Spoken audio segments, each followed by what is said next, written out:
हम सभी का सपना होता है कि दोस्तों के साथ गोवा ट्रिप पे एक बार तो ज़रूर ही जाया जाए।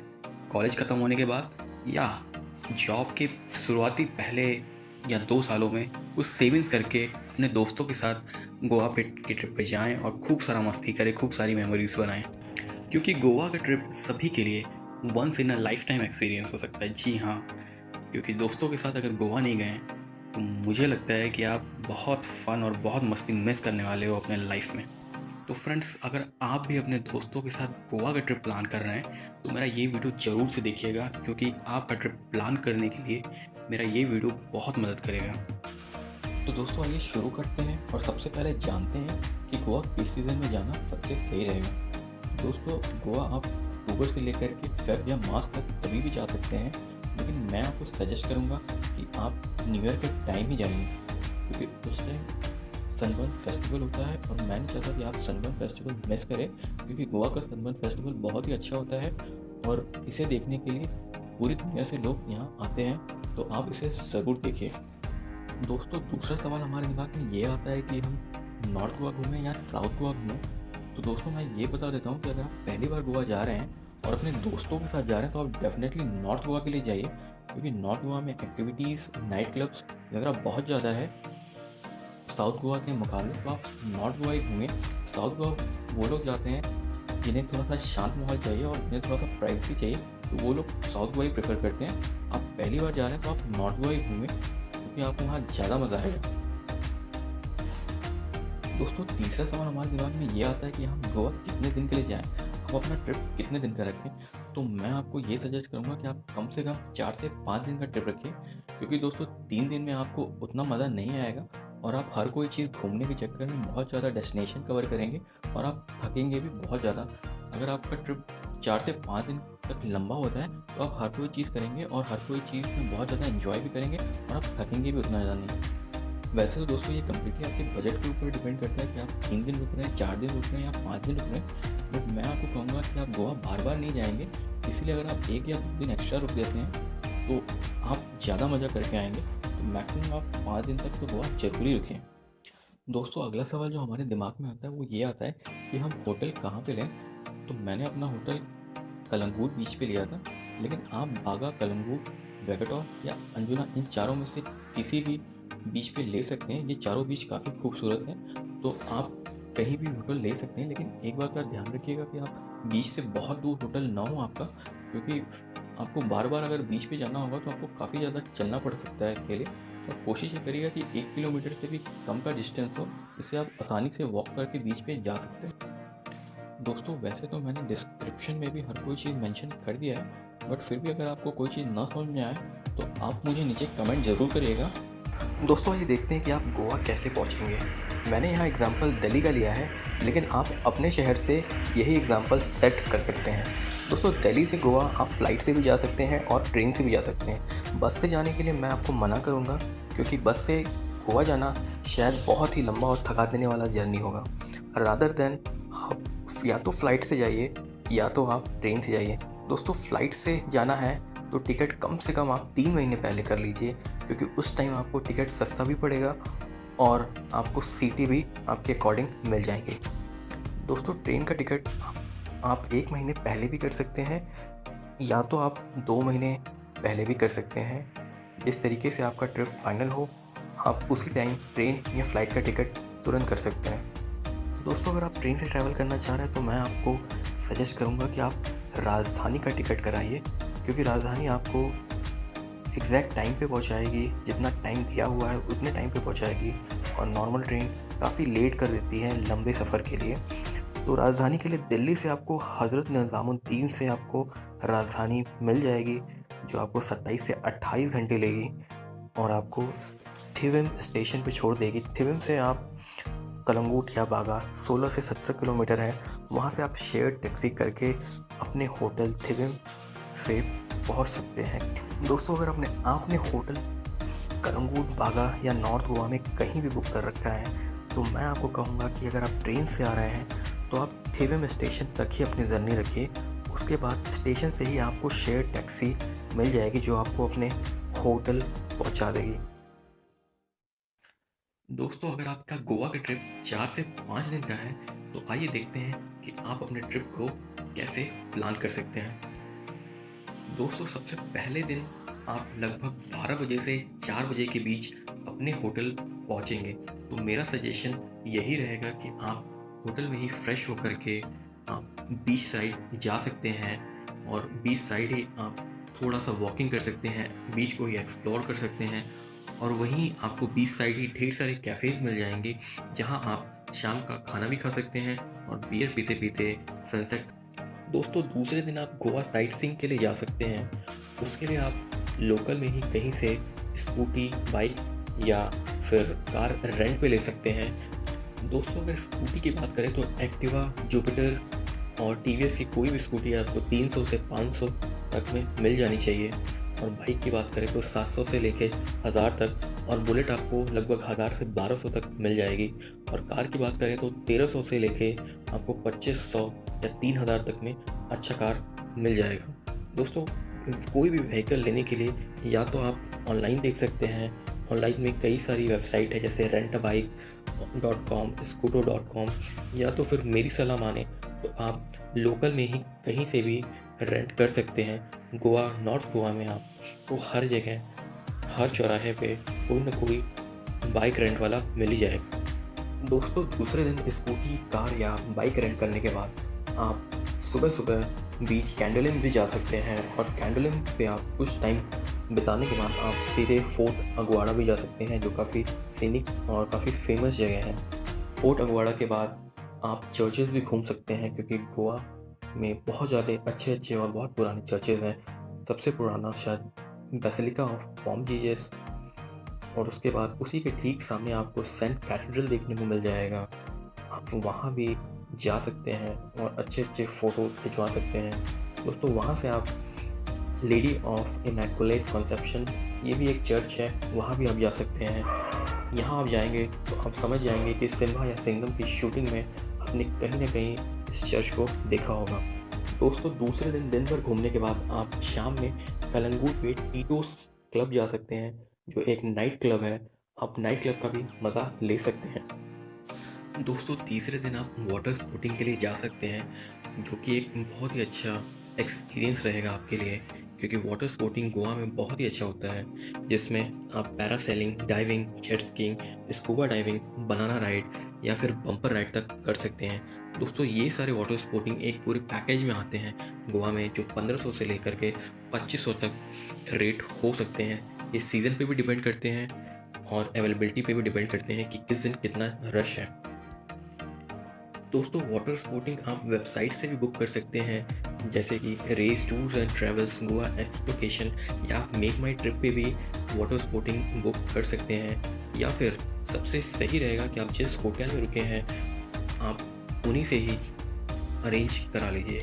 दोस्तों अगर आप स्कूबा डाइविंग करें तो मैं आपको सजेस्ट करूंगा कि स्कूबा डाइविंग का लोकेशन आप ग्रैंड आइसलैंड ही चूज़ करें क्योंकि वहाँ का पानी थोड़ा साफ़ रहता है जिसकी वजह से आपको कोरल्स और फिशेस आसानी से देखने को मिल सकते हैं। दूसरा ऑप्शन आप मालवण जा सकते हैं जो कि थोड़ा महाराष्ट्र में पड़ेगा और वो गोवा से थोड़ा दूर भी ज़्यादा है, तो आप वो भी साइड चूज़ कर सकते हैं। वहाँ भी आपको कोरल और फिशेस बहुत ही क्लियर देखने को मिल सकते हैं।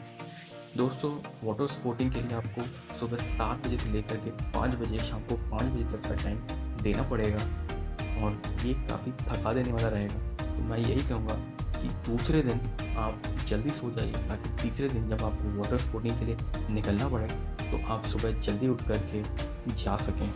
दोस्तों वाटर स्पोर्टिंग के बाद आप तीसरे दिन बीच पे खाली रिलैक्स कर सकते हैं। यहाँ किसी अच्छे कैफ़े में आप डिनर कर सकते हैं क्योंकि आप वाटर स्पोर्टिंग से खुद ही बहुत टायर्ड हो जाएंगे, तो आप और दूसरा कोई एक्टिविटी ना रखें तो ज़्यादा अच्छा रहेगा।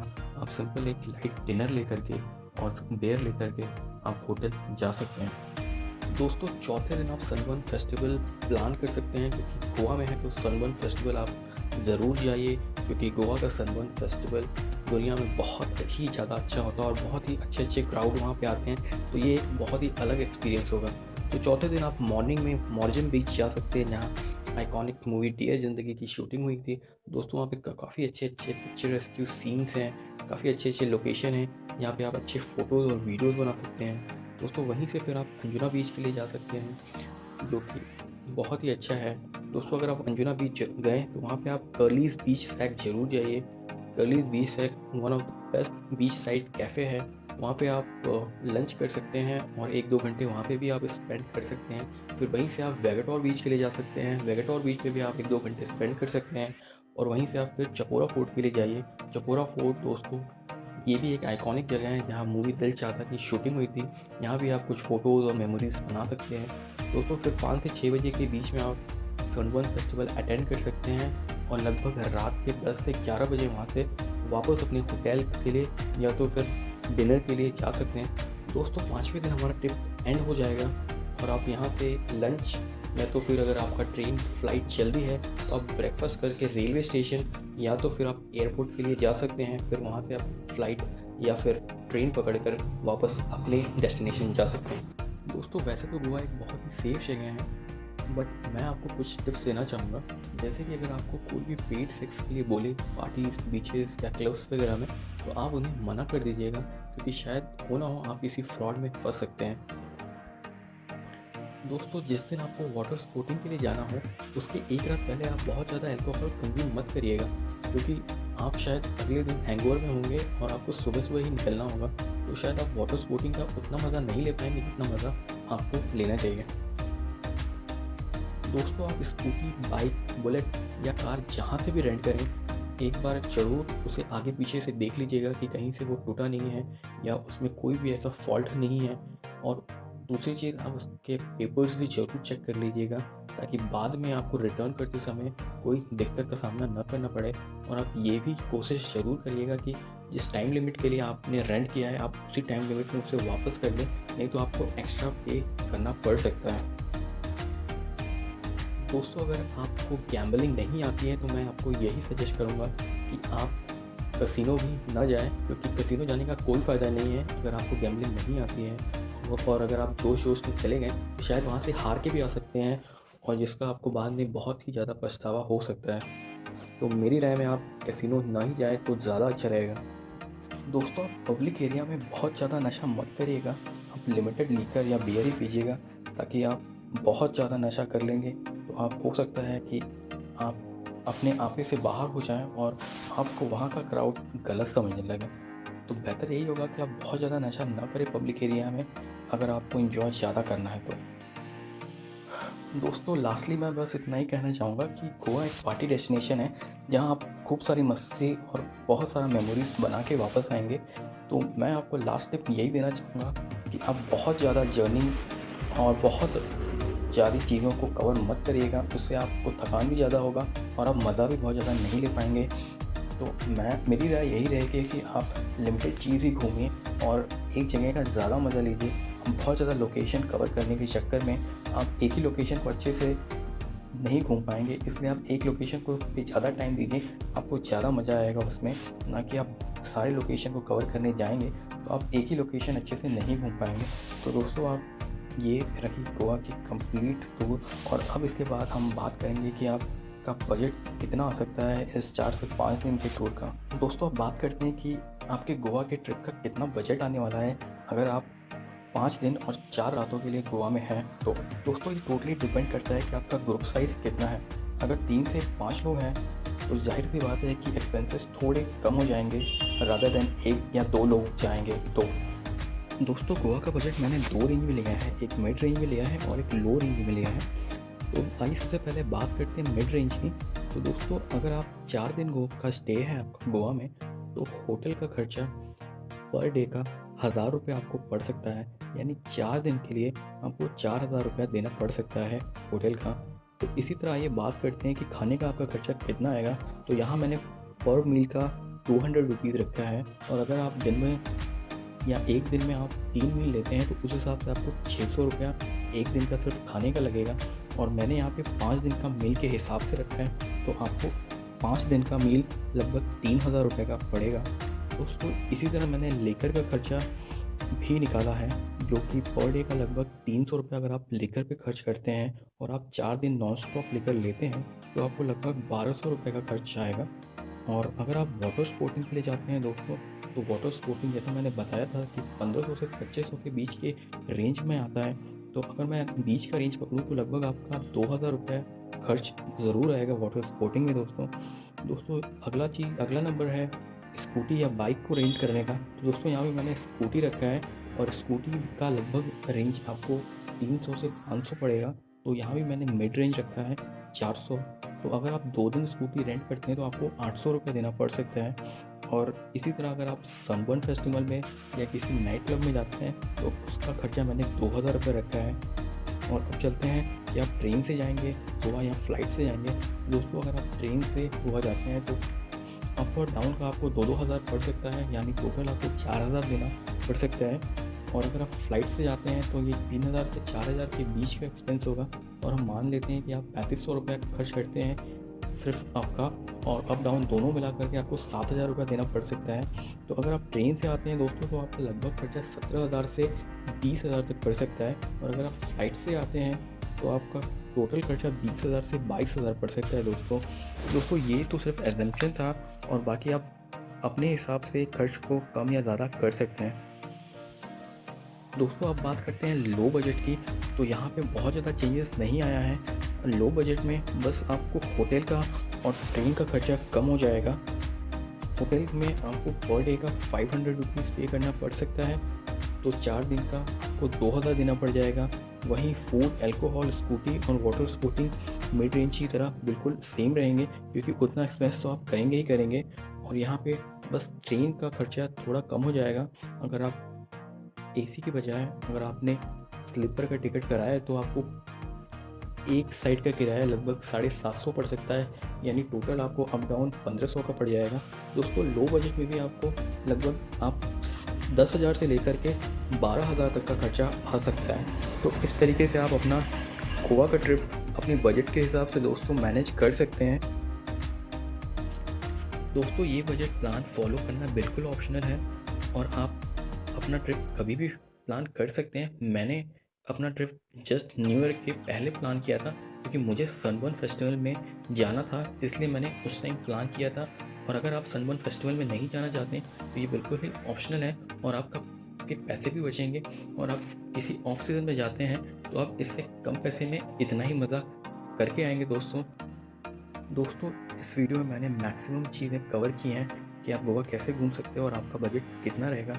अगर इसके बाद भी आपको कोई डाउट है तो आप नीचे कमेंट बॉक्स में लिख सकते हैं, मैं आपको ज़रूर रिप्लाई करूँगा। तो दोस्तों आप इस वीडियो को ज़रूर लाइक करें और शेयर करें अपने दोस्तों के साथ, और मुझे सब्सक्राइब करना ना भूलें। अगर आपको मेरा काम अच्छा लगता है तो मुझे ये आप कमेंट बॉक्स में लिख सकते हैं। दोस्तों इसी तरह मैं आपके लिए और भी ट्रैवल वीडियोस लाता रहूँगा, जिससे आपका ट्रिप और ज़्यादा आसान हो जाएगा और आपको बजटिंग का कोई प्रॉब्लम या इशू नहीं रहेगा।